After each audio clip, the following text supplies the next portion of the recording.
With the Murders at Karlov Manor releasing in under a month, players are left to ask themselves this question: is this what we asked for?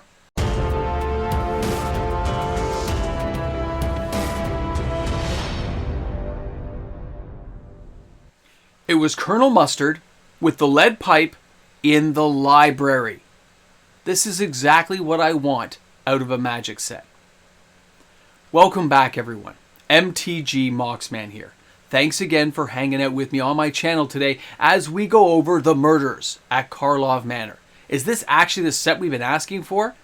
Weird, right? Now, before we start, if you enjoyed today's content, don't forget to like and subscribe to the channel. Turn on your notification bells. New content every single day.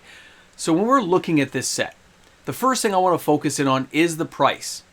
Regardless of how good or bad a set is, the price is going to either boost your sales or hinder your sales. And already, we have our back up against the wall for Wizards of the Coast. Ravnica Remastered draft boxes are not doing well. I did a video yesterday on it. You can go look at that, take a gander, and you'll see what I'm talking about. But they didn't do what Wizards were probably hoping for in the long run of a remastered product. And with less than a month apart, now going into the Murders at Karlov Manor, and we have 36-pack combo boxes of set and draft boosters now combined into a new product called Play Booster, but it's based on the set booster box price, and of course instead of 30 packs, it's 36. So your mind is going to see a higher dollar amount that maybe a lot of players don't want to pay.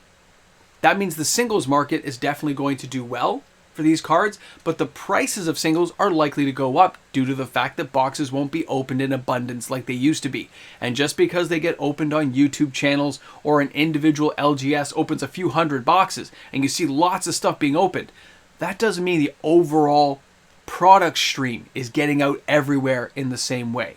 So expect some price fluctuations for this product. That's the first thing I always cover is the MTG finance stuff, is when you look at these prices, you're going to see a difference.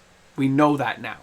So already we have that to cover and get out of the way. Now, the product itself, being a Clue murder mystery type style game, and of course Hasbro owns the rights to Clue, it makes perfect sense that at some focus group meeting, these guys all sat down and they said, what can we do out there to collaborate our board game toy sales division with our, Magic super successful? How can we maybe bridge this a little bit and make a little bit more money on the gaming side of our board games?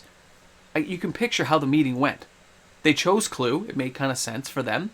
It wasn't based on what players wanted. I don't remember getting any kind of information saying, do you want to do this style? By the way, the Outlaws at the Thunder Junction thing, I think that actually looks pretty good. We'll get back to that when that comes up. But still, as a Clue though, in a Clue Edition murder mystery type thing, I think they've done the best they could with what they had. With the story, the idea, we all watched that Twitch stream, and you can see it, and you're like, okay, I get the concept, the idea. I wish they didn't have any Planeswalkers at all. Have some regular Joes on Ravnica working on this, because I still think, in my mind, when I look at character development and story arcs, as a lore type thing, Planeswalkers should be like basically otherworldly powerful beings that can cross the multiverse and stuff. I don't like that they make them weak and petty.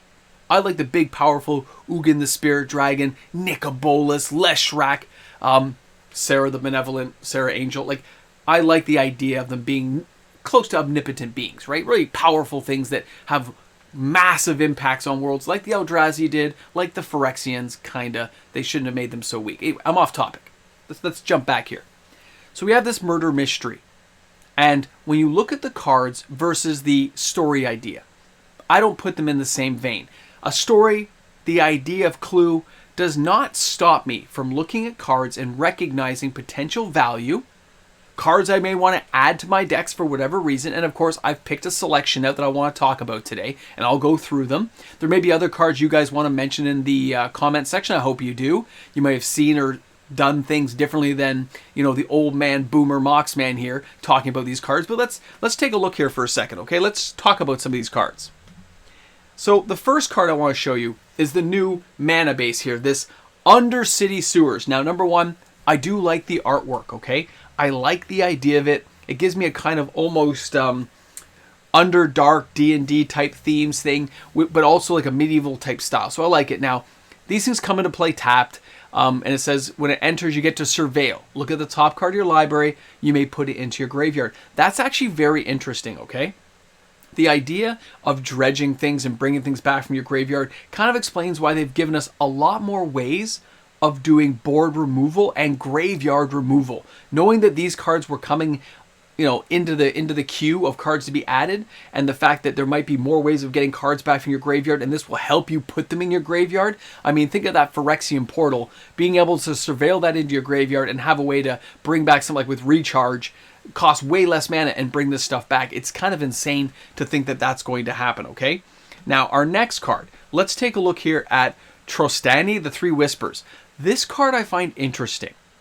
White, and then a white-green, one or the other, and a green. It's a legendary creature, Dryad. Now, Dryads have come up more often, which means later on this can lead to Tribal Dryad. I want you guys to remember these things because a lot of these creature types have more of these creatures being developed, and they're kind of few and far between every few sets, but you see enough of them being built up that there's a lot more tribal going on than people realize, and they are building out the branches of what tribal potential can be. So, but the thing I find interesting, it says 1 green, 1 other, target creature gains Death Touch until end of turn.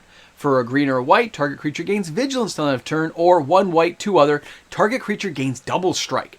Okay, it says target creature, it can target itself. The idea of this card is wonderful. It seems to me to be a very powerful card on the surface, but let's remember something. Every card, no matter how powerful these all are, there are so many ways of getting rid of creature types that it doesn't really matter unless you've eliminated those cards from their hand, if you've made them use it up on other creatures. No matter how powerful the creature is, you get a Galt on the board, it can still be killed by like Sheoldred's Edict. There's so many ways of getting rid of cards now that it's insane. So take this all with a grain of salt with how great these cards are going to be. Now, the next card, Tolsimir, the Midnight Light. Okay, this reminds me of Drist. That's why I'm mentioning it in the video. This is a 5 casting cost, 2 white, 1 green, 2 other. It's a rare, it's a 3/2 with lifelink. But it says when Tolsimir Midnight's Light enters the battlefield, create Volja Fenstalker, a legendary 5/5 green and white wolf token with trample.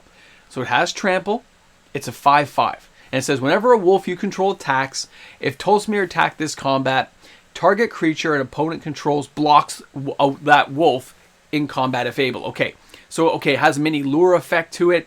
I like this card. I like the idea of this card, and it doesn't say that if Tolsimir dies that the token goes away, so I like the idea that you could bounce this, you can bring things back, and I know it's a legendary wolf, but if your wolf dies, you can still use a bouncing effect to recast it and get a new wolf, a new 5/5. So I like the idea of the card. I think it's going to be a lot of fun to play with, a lot of potential. It fits well into elf decks. Like, there's a lot more, than just Commander or the like of Standard. But the idea is these cards, they want them to be multifunctional across multiple formats and have some kind of retaining value. It's only a rare, but it really reminds me of Drist, okay? Now let's go ahead and take a look at our next card, and that's going to be Volja, the Jaws of the Conclave. It definitely reminds me of Ikoria for some reason. There's just something about it. It's a wolf again, right? 2 generic, 1 red, 1 green, 1 white for a 5/5, Vigilance, Trample, and Ward 3. A lot of things have Ward lately. I like that. Whenever Volja, the Jaws of the Conclave attacks, put X +1/+1 counters on each creature you control, where X is the number of elves you control.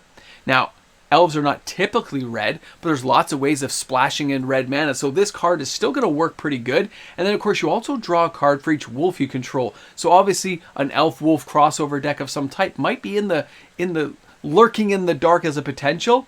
But I just like the fact it's 5 for a 5/5, Vigilance, Trample, Ward. It can play on its own. It's fairly decent, but the multi-effect of future commander decks makes it a card I just kind of go, it may not be an expensive card, but it's going to be a fun card to add to a deck.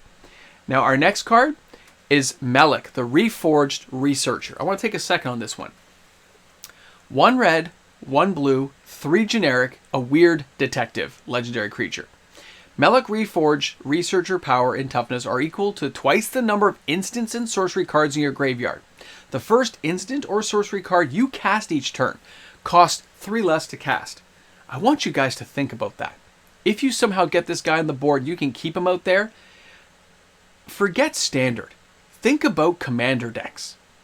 When this guy, if you put together a time walking deck, and you've got, all these cards are going to time walk, if you can get him on the board, and the first spell you cast every turn costs 3 less, and you can use things like River Song, which fits into the same vein as this card, and you can recycle Time Warp, and it's your first card, you're casting it for 3 every turn. Sorry, 2 blue, because it's going to be 3, 2 blue, 3 generic. Pardon me. It's going to be so cheap to cast that there's infinite loops possible of time walking turns and crazy stuff you can do, that this is a card I'm paying attention to. I don't think it's going to be a super valuable card. I don't think people are going to go out there and buy dozens of them, but it's an idea card that I like, the idea that the first spell you're going to cast is going to cost so much less, and there's so many ways of recycling cards now that you can really have a lot of fun with this card, so I'm going to keep an eye on it. Now, the next card, Massacre Girl, known as the Killer. All right, 2 black, 2 generic, 4/4 menace. Creatures you control have Wither. Bringing Wither back is fantastic. That means the creatures you control deal -1/-1 counters as damage. That is insane. It says whatever a creature an opponent controls dies, if its toughness was less than 1, you draw a card. This is a great card, and it's 4 to cast. It has Menace. Human Assassin. This card is going to go places. People are going to keep an eye on it. It's going to be enjoyable. Again, lots of ways to kill it, of course, but the idea of the card is fantastic. And the last one I want to cover with you is the Crime Novelist. This thing is just, it seems broken in my head, because I'm not a red player per se, but I look at the card and it says it's a 1/3 for 1 red, 2 generic. It's a Goblin Bard. But it says whenever you sacrifice an artifact, put a +1/+1 counter on the Crime Novelist and add 1 red. Think about the ways of token generation and looping that stuff and all the red mana building up to cast insane red spells. That stuff blows my mind, okay? That card is going to be, I think it's really cheap right now, but I would pay attention to that Crime Novelist. Something is off with that card. My brain just says, that card's going to kill me a lot. I just know it. I may not be using it, but I know it's going to kill me a lot. When you look at the individual cards in the set, these are cards that I think players are asking for. I think these are cards that players want to play with. They look like fun to me as a player, and I can't wait to dive into this stuff in Arena, in standard matches, playing in my local LGS at the pre-release. There's a lot there to dive into and say, yeah, this is going to be a good time. But the set idea, the murder mystery, doesn't get me at all. It does not drive me to want to buy boxes. It doesn't drive me to want to read the story and look into what's going on Ravnica in this case. It just seems like a meh idea. They did the best they could. But the cards inside look half decent so far. They look like they are going to be a good time. Do I think they're going to be super valuable and it's going to go through the roof? No. But I do expect jacked up prices from the financial side of things, just because players are not going to be able to buy as many boxes as they used to. And we're going to have a little bit less open, which means some of the prices may be rigged a little bit in the favor of a singles market. So keep that in mind, guys. There's a lot to go through here, and I hope you guys enjoyed the video today. I can't wait to see your comments in the comment section. What's your favorite card? Are you looking forward to playing the cards? I know the set idea is not a lot. I don't think that set idea is what players asked for. I don't think that's what we're looking forward to, comparing it to something for me like Bloomburrow or even Modern Horizons 3, because it had 2 successful sets. It could just drive us through the roof if they do a good knockout of the ballpark for something like that. But this one here I consider a meh product. I wish they'd gone to a whole new world and tried something new, but it's fine. I think it's going to play well. I can't wait to hear what you guys think. I look forward to reading your comments tomorrow. Thanks again for hanging out with the Moxman. Enjoy the day. Remember, shop smart, shop as smart. To the amazing patrons of the channel, thanks again, guys. You are the amazing people that help make this content possible every day. Thanks again to every single patron and YouTube membership member. I look forward to seeing you guys tomorrow for another video. Have an awesome day. Welcome back to the Ramble Jamble, guys. We've made it to the end of the video, and I gotta say, whoever's card concept idea for this thing was Clue, I don't like it. I don't think it helps sell the product. Whereas the individual cards look pretty good. The game mechanics, meh, for some of the Clue ideas and stuff, I don't care. I'll use them, but they don't really shine a light on anything. But some of the ideas like creature token creation, some of the things that are there, I like. There's like a knockoff questing beast guy in there too. There's a few small cards, but I think adding with the broad range of cards we already have in standard, some will rotate out and these things will come in. It's going to be fun. I think I'm going to have a good time playing with these cards. I hope you guys are too, but when I saw the kind of Drist similar card, you get Guinevere and stuff, I looked at it and said, why didn't you make Guinevere that tough? It just seems similar enough that I'm like, hey, you just took a Drist idea, and that's fine. I don't mind rehashed ideas, but next time you go back to Drist and the Tarsarek, you got to fix those creatures, man. Make them better. Do them justice. If you're going to do Marvel, you better do things like the Hulk right. Wolverine, Daredevil. Give us some respect. Punisher. I know. I'm getting all pent up now. Anyway, thanks for hanging out. You guys enjoyed the day. I'm going to finish off some coffee and go make dinner for the family. So chill, enjoy. We'll be chilling like a villain before you know it.